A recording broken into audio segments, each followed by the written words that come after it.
Coucou coucou. Alors aujourd'hui je suis sur une désinsectisation punaise de lit et j'ai mis le masque parce que j'ai une très grosse allergie et donc je ne voudrais pas m'en rajouter avec la poussière.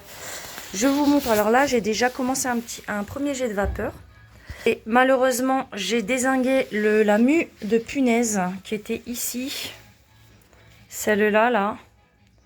Donc on peut voir là pas mal de saleté. Bon alors attention, ça c'est de la poussière.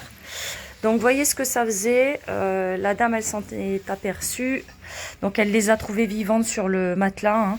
Et donc vous voyez ces traces là, ces fameux excréments un petit peu partout. Donc quand on n'a que ça, ça ne veut pas dire que c'est de la punaise de lit, hein. Ça peut être de la mouche ou un autre insecte.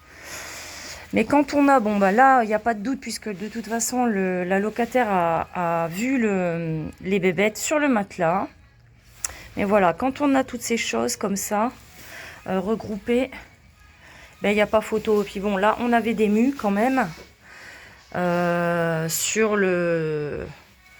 Et puis là, il y avait une punaise de lit, pareil, écrasée.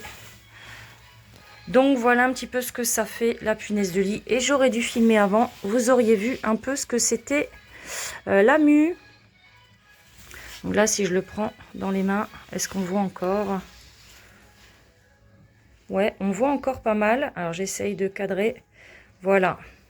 D'ailleurs, je me demande même si c'était pas carrément une punaise de lit qu'elle a écrasée, parce qu'elle me paraît bien marron. Donc voilà, la fameuse punaise de lit. Donc là, elle est écrasée, hein. Donc je reprends la vidéo. J'en ai trouvé une. Elle a dû sauter quand j'ai traité à la vapeur. Je vous montre. Voilà, notre petite punaise de lit. Donc vous voyez ma main. On voit bien quand même, hein, la petite bête. Donc là, c'est l'envers. J'ai dû la dézinguer avec la vapeur. Et l'endroit, voilà.